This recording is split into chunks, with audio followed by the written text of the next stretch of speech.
Hello everyone, welcome back to my channel. I am happy to see you all back again. It's me, Yorin Yamashita, and today I'm going to read to you the scene that I've been talking about in my previous two videos, as it seems that I cannot shut up about it. Therefore, I thought it might be a nice idea to actually read it to you so that you can make up your own mind about the scene first. Second, that you can make up your mind whether you want to actually buy the book or not.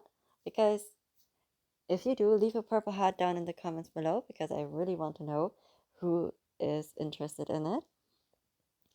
The book that I have been talking about and raving about so much is called The Games We Used to Play, and it is written by and the book is written by David Jimenez, and he's a really, really lovely person, and we had a lot of fun while I was reading it.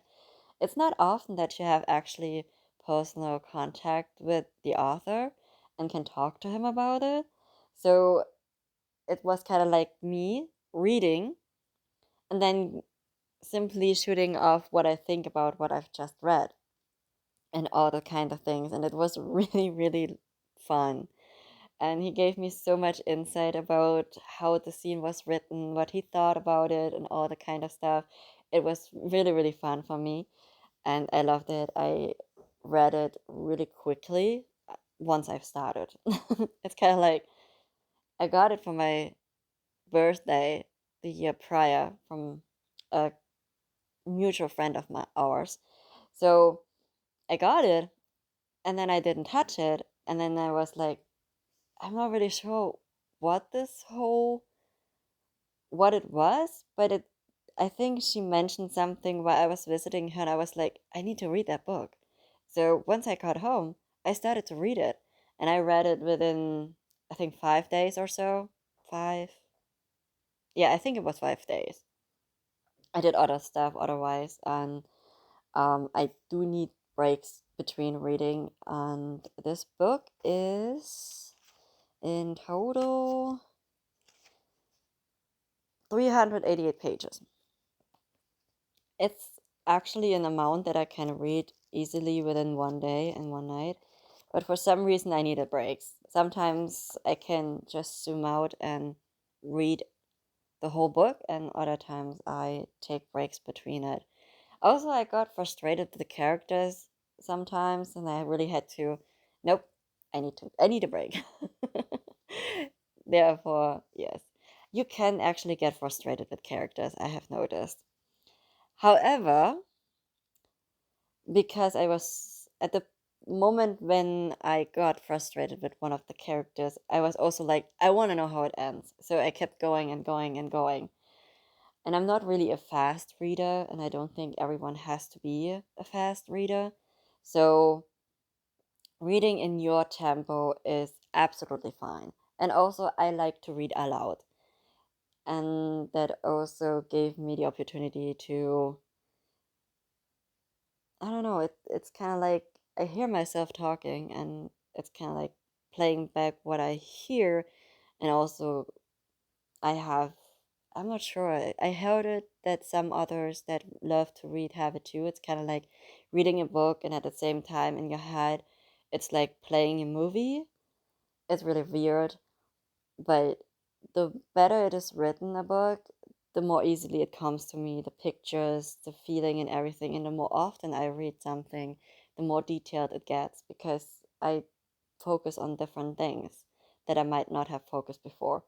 And it was the same with this book. I kept having these scenes in my head, and they were really funny.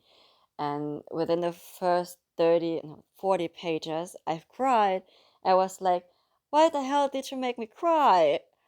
And later on, I was like, why are you making me cry again? I can't stop.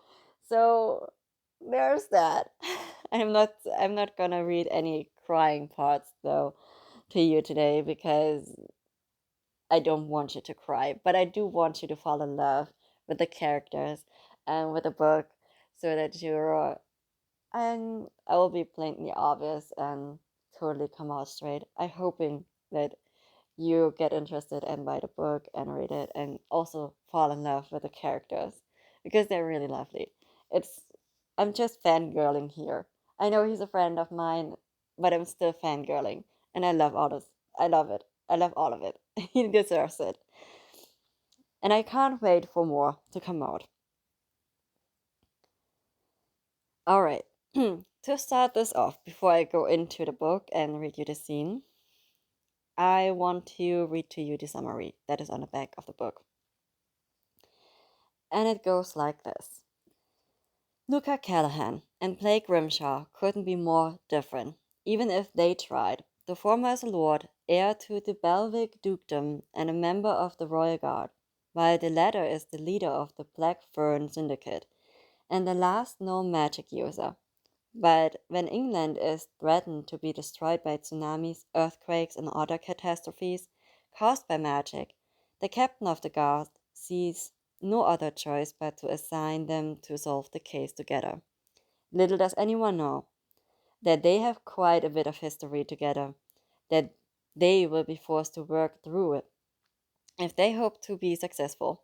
Only time will tell if this tragedy is able to repair what had been broken years ago, or perhaps it will turn out that they had always been destined to destroy each other. A story about friendship, love, regret, magic, and most importantly, a raccoon. Yes, a raccoon. And I'm telling you, the raccoon is really, really awesome. And I mean, you have a title. It's like the games we used to play, and you're reading the back, and you're like, how how does the raccoon fit into this? I mean, it's kind of sad that the raccoon isn't on the front cover, to be honest, but the front cover is lovely itself.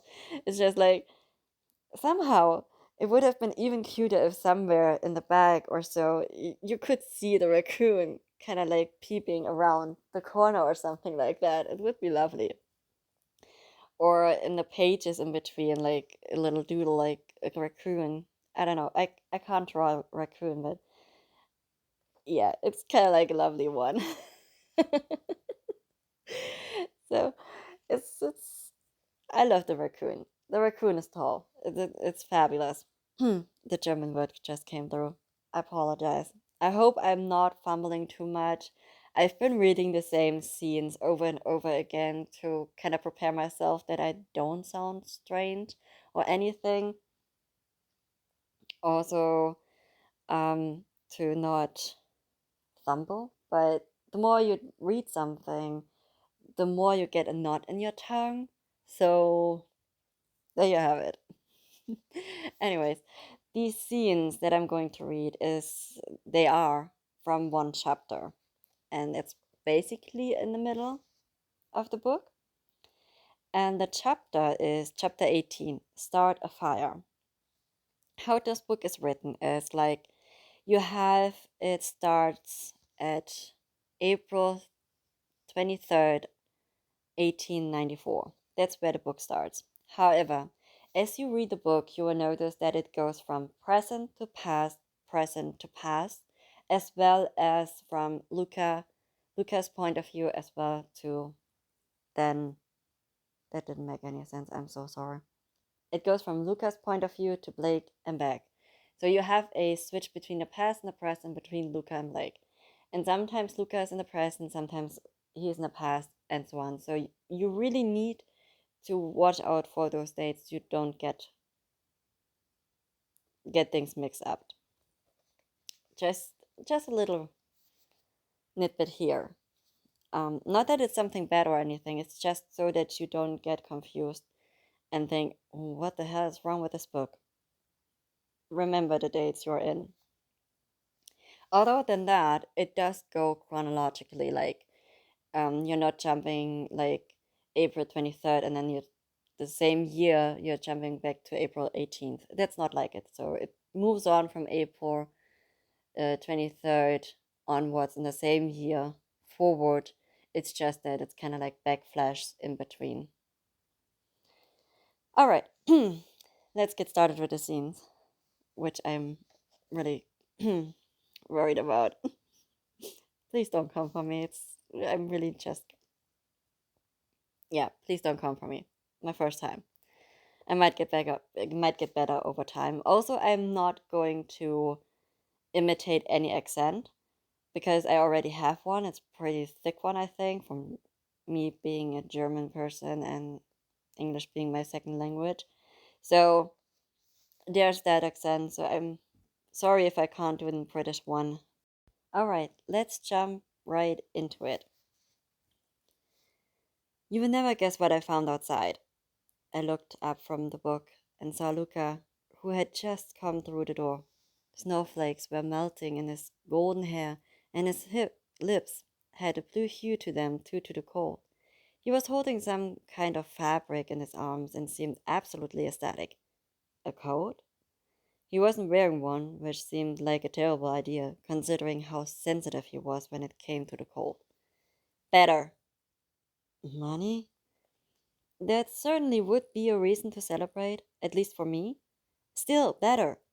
He acted like a child on Christmas morning, or at least how they were depicted in stories. We never celebrated at the home. Maybe it's my patience to continue this conversation, since I seem to have misplaced it.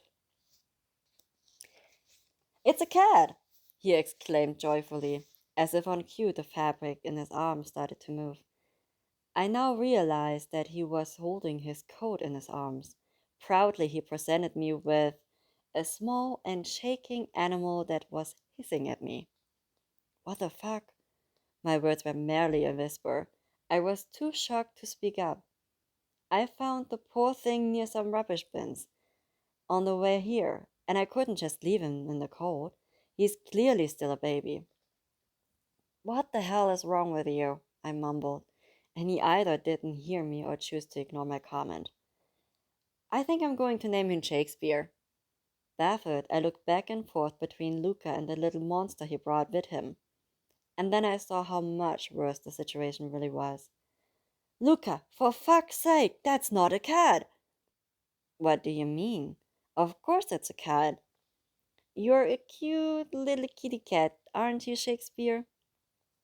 The last part was directed to the creature he was holding, and while it didn't appear to be fond of me, it seemed to like Luca.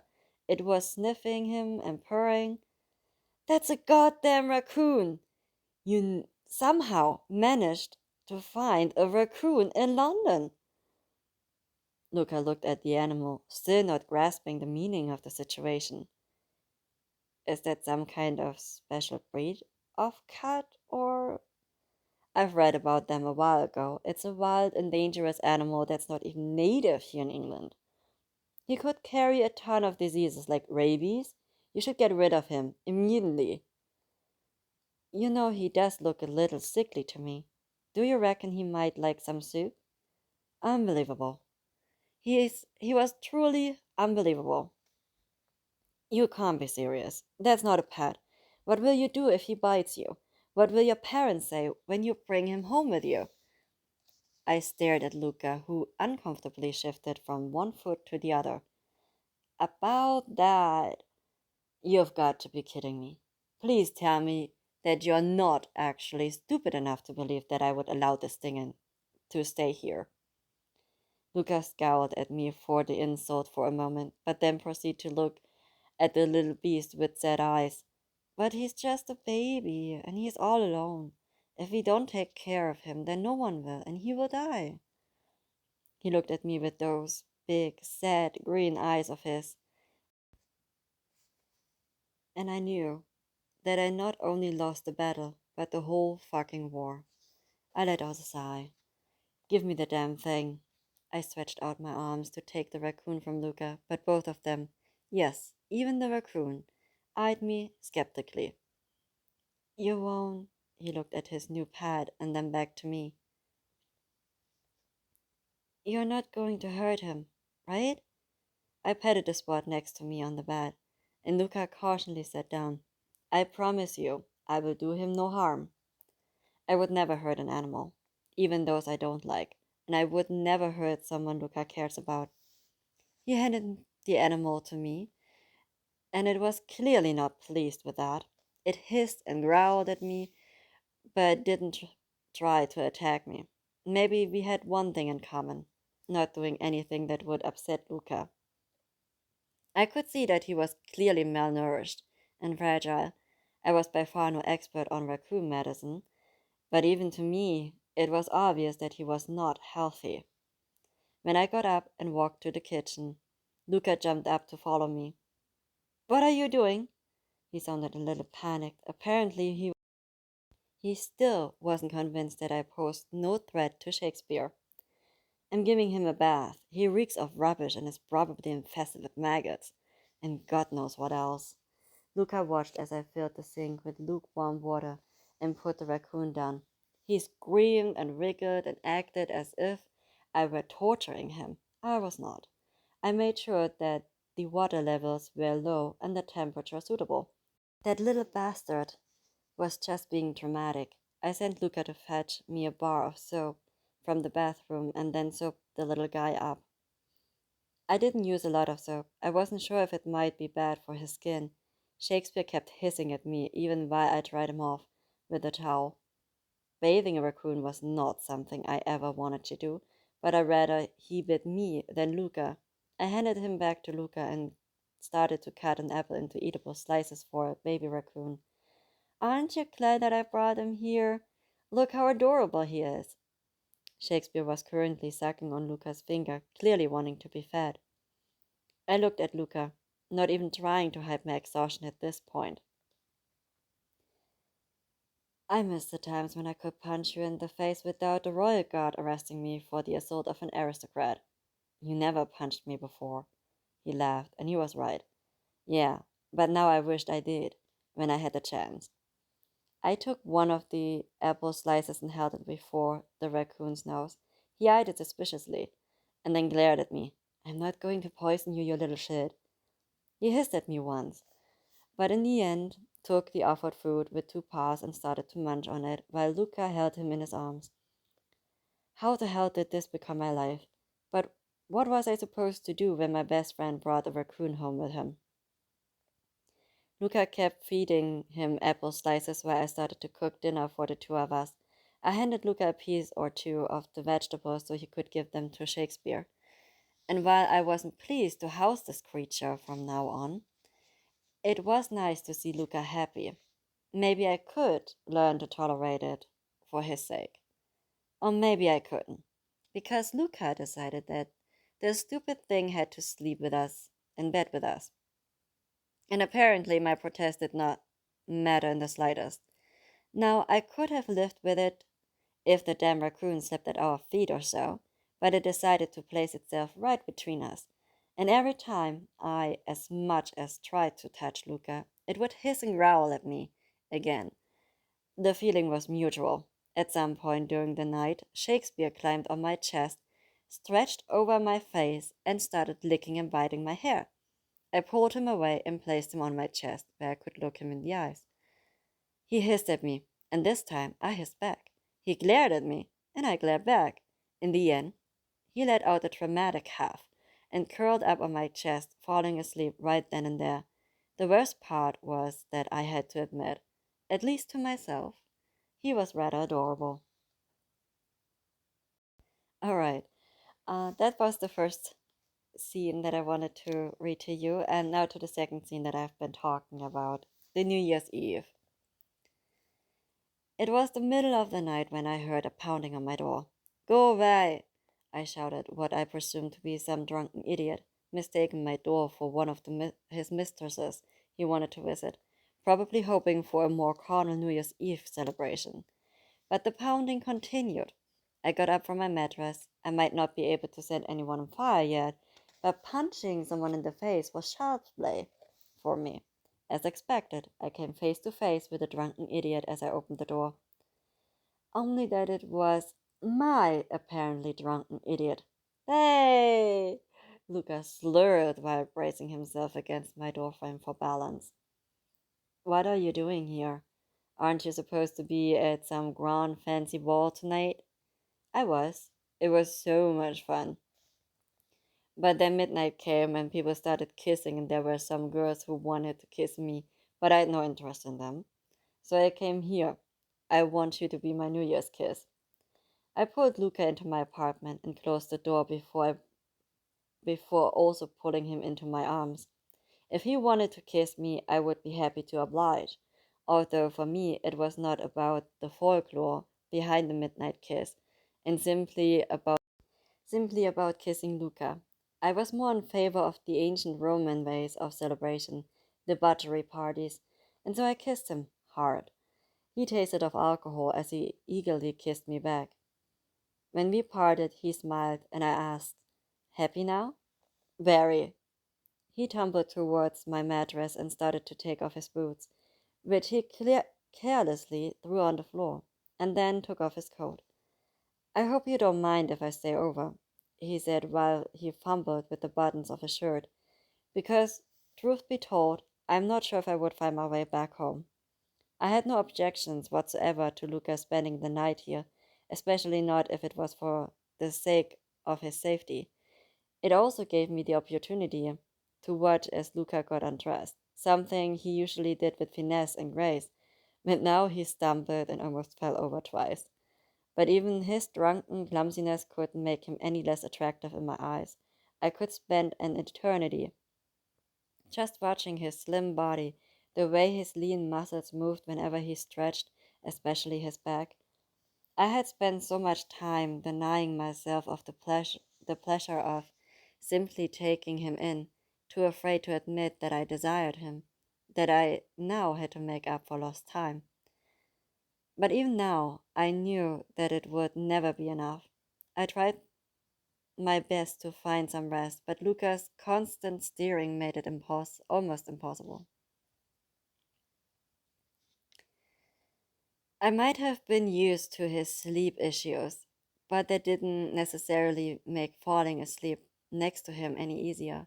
Even as a child, I knew that I could easily fall asleep if I simply ignored Luca and stayed in my own bed, and yet I never did. I gladly gave up on my own sleep for his comfort. It wasn't even a choice I consciously made, it was a reflex, the natural reaction of my body. It was as natural as breathing for me. I couldn't even remember how it started. He wasn't the only boy in the home with nightmares. He wasn't the only one crying a lot, but he was the only one I wanted to protect. Seeing him in any form of discomfort made my stomach clench, and so I went out of my way to calm him down at night or stand between him and the older boys when they tried to pick on him. I went stealing to bring him food, or better clothes for the winter, since he easily got cold. Sometimes I even managed to snatch a toy or book, although those were of more interest to me than him. Once I taught myself to read, I often read to Luca, something that helped him fall asleep. His favorite story was Romeo and Juliet. I found the book in the park one day. Someone seemed to have forgotten it there on a bench. But even with Luca moving around, I managed to fall asleep. Oh well, I almost fell asleep when Luca started to talk. "We would have beautiful babies." "Luca, it's like 3 in the morning, so go the fuck back to sleep." I was too tired for his drunken shenanigans right now. Not that I was ever really ready for his stupid ideas. "Now listen to me," he placed he pleaded, as if his life depended on it. "Think about it, a little child with your hair and my eyes. It would be incredibly cute. I want your babies, Blake." How drunk was he? Talking about children, even worse, about us having children. That's not possible, I'm afraid. But Luca didn't seem to want to let the topic go.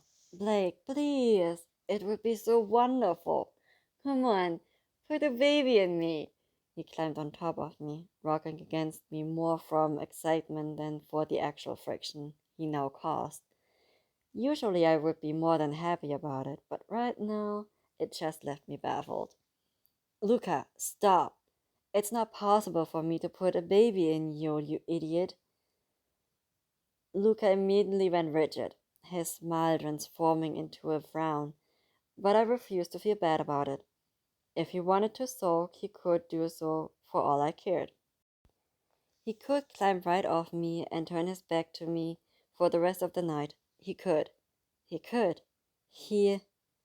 Luca started to cry. I watched as the tears started streaming down his face, leaving wet splotches on my chest as they fell. I briefly wondered if it was too late to smother myself with a pillow. Oh, please, don't cry. I didn't mean to. What? Insult him? Remind him of the Williams of biology? I certainly didn't intend to make him cry. But he started to between sobs. But why? Why don't you want to have a family with me? Are you planning on leaving me and our child behind? Oh, my little white Yasmin, I sighed while wiping away the tears from his cheeks. With all due respect, I just don't think it's achievable for you to carry a child. This might not have been strictly the truth. During my studies of magic, I stumbled over a page dealing with fertility of all kinds, but I decided not to think about these implications at any point in my life. Besides, it only worked if both parties possessed magic. But what if I ended up having your child? What would you do then?